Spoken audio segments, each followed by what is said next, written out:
Hello everyone, welcome to GATE prime.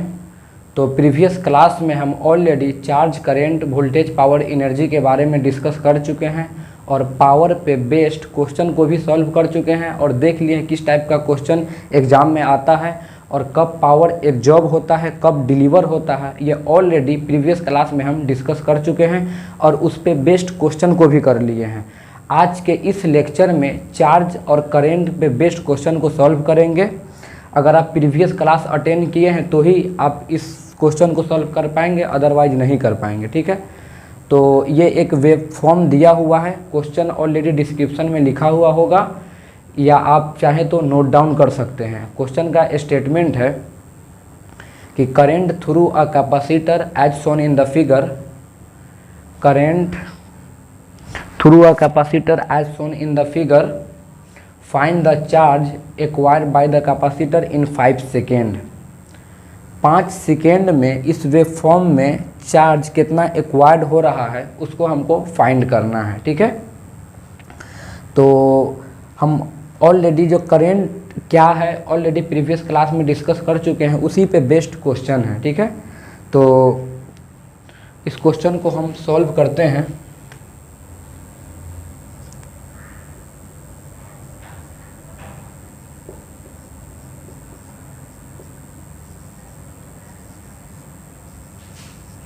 Current के बारे में हम ऑलरेडी पढ़े हैं, जैसे कि कोई भी कंडक्टर के अंदर, कंडक्टर मतलब वायर, कोई भी कंडक्टर के अंदर में चार्ज टाइम के साथ कितना बदल रहा है उसी को हम करेंट कहते हैं।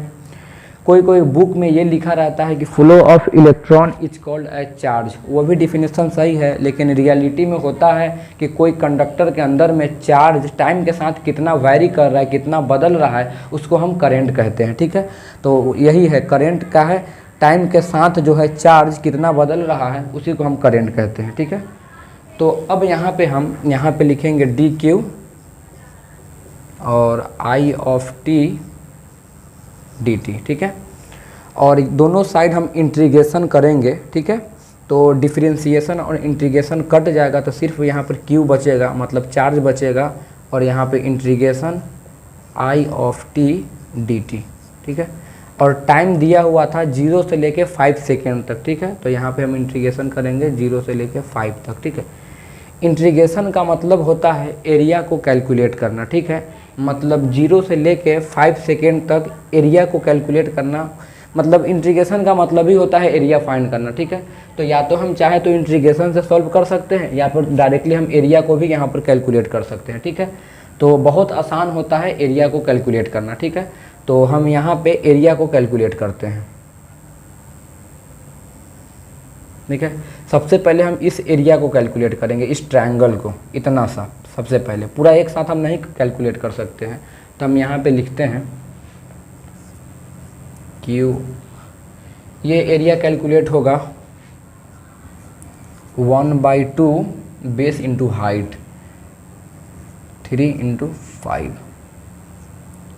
इतना एरिया जो है मेरा कैलकुलेट हो चुका है, हमको कैलकुलेट करना है 5 सेकेंड तक। ठीक है, अब यहाँ पे हम इतना सिर्फ ट्रायंगल का कैलकुलेट करेंगे, सिर्फ इतना, तो ये हो जाएगा 1/2, बेस 1 हो जाएगा, हाइट जो है वो 2 हो जाएगा। ठीक है, प्लस 1/2 1/2।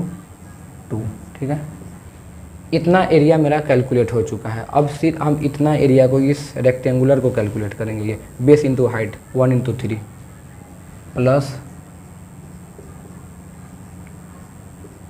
1/3। उसके बाद में हम इस ट्रायंगुलर को कैलकुलेट करेंगे, सिर्फ इतना, इस ट्रायंगल को, तो ये हो जाएगा 1/2 बेस 1 हाइट 1 प्लस 1/2 1/1। उसके बाद हम इस रेक्टेंगुलर को कैलकुलेट करेंगे, तो बेस हो जाएगा 1, हाइट हो जाएगा 3 प्लस 1/3। बस इसको सिंप्लीफाई कर लेंगे, Q हो जाएगा 15/2 प्लस 2 से 2 कट जाएगा तो बच 1 प्लस 3 प्लस 1/2 प्लस 3, 15/2 1/2, 16/2 प्लस 1 3 4 और 3 7, ये कट जाएगा तो बचेगा 8 और 7 15 15 क्यू, ठीक है। और चार्ज का जो यूनिट होता है वो होता है कूलॉम सी, लेकिन हम सिर्फ सी नहीं लिखेंगे, हम यहाँ पे सबसे पहले टाइम देखेंगे। टाइम जो है दिया हुआ है माइक्रो सेकेंड में, तो यहाँ पर होगा माइक्रो कूलॉम, ठीक है। अगर यहाँ पे सिर्फ और सिर्फ सेकेंड होता तो यहाँ पर सिर्फ और सिर्फ कूलॉम होता, माइक्रो में है इसलिए यहाँ पर हम माइक्रो लिखेंगे, ठीक है। तो इस क्वेश्चन को इस तरह से आसानी से आप चाहे तो सॉल्व कर सकते हैं, बहुत इजी था। थोड़ा सा यहाँ पर करंट का जो डेफिनेशन क्या होता है वो था, और इंटीग्रेशन को कैलकुलेट करना था। इंटीग्रेशन का मतलब होता है एरिया को कैलकुलेट करना। 5 सेकेंड तक हम एरिया को कैलकुलेट कर लिए और मेरा आंसर मिल गया, ठीक है। तो इस टाइप का क्वेश्चन आता है, फ्रेम होता है। और यहाँ पर एक वेव फॉर्म दिया हुआ था। अगर और भी क्वेश्चन होता है जैसे कि जिसमें वेव फॉर्म नहीं दिया हुआ है तो उसको किस तरह से हम कैलकुलेट करेंगे वो हम देखते हैं। जब तक हम इस क्वेश्चन को हम इरेज कर देते हैं।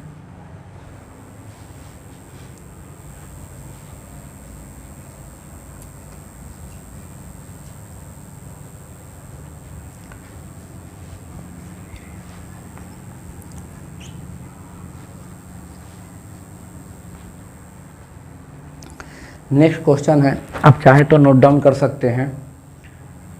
current flowing through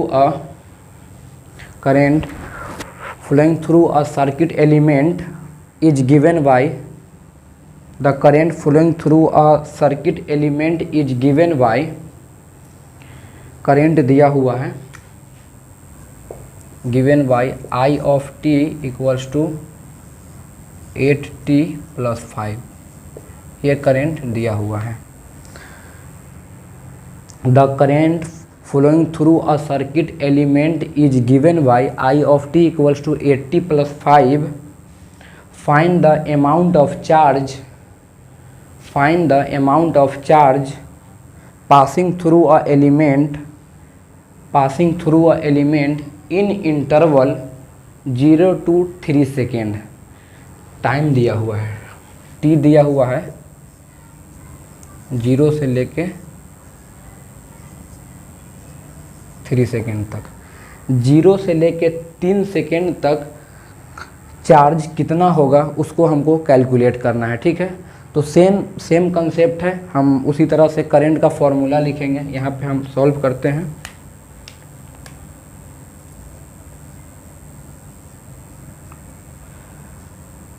करंट का जो फॉर्मूला होता है dq बाई dt, हम dq के इस साइड लिखेंगे I ऑफ t dt, और दोनों साइड इंटीग्रेशन करेंगे तो यहाँ पे डिफरेंशिएशन इंटीग्रेशन कट जाएगा, सिर्फ बचेगा q, और यहाँ पे इंटीग्रेशन हो जाएगा I ऑफ t dt। और टाइम दिया हुआ है यहाँ पे क्वेश्चन में ऑलरेडी 0 से लेके 3 सेकेंड तक, ठीक है। और I ऑफ t का वैल्यू दिया हुआ है, आप इसको आसानी से सॉल्व कर सकते हैं, ठीक है। तो यहाँ पे ये हो जाएगा 0 से लेके 3, और I ऑफ t का वैल्यू दिया हुआ है 8t प्लस 5 dt, ठीक है। अब इस इंटीग्रेशन को सॉल्व करेंगे तो हो जाएगा 8t square by 4 plus 5t, limit जो है 0 से लेके 3, ये 4 तो ये 2 होगा, 8t स्क्वायर बाई 2 होगा, ठीक है।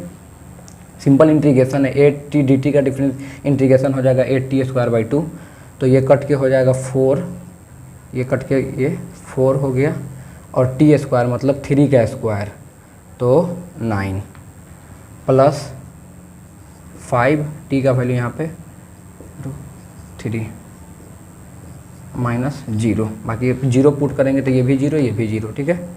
तो ये हो जाएगा 36 प्लस 15, यानी कि हो जाएगा 51 कूलॉम। यहाँ पे सेकेंड दिया हुआ है तो डायरेक्टली हम कूलॉम लिखेंगे। यहाँ पर अगर मिली होता, माइक्रो होता तो यहाँ पर माइक्रो मिली लिखते, ठीक है। तो इस तरह से हम क्वेश्चन को सॉल्व करते हैं। ये 2-3 टाइप का क्वेश्चन जो है चार्ज पे बेस्ड आता है। कोई एग्ज़ाम में, गेट एग्ज़ाम में नहीं आएगा इतना इजी क्वेश्चन सब, जो ये क्या बोलते हैं कॉलेज का जो यूनिवर्सिटी एग्ज़ाम होता है उस सब एग्ज़ाम में इस टाइप का क्वेश्चन आता है। बाकी ये सब क्वेश्चन से आपका कंसेप्ट है वो बिल्डअप होगा। तो इस क्लास को हम यहीं पे वाइंड अप करते हैं। नेक्स्ट क्लास में फिर यहीं से हम कंटिन्यू करेंगे। Thank you.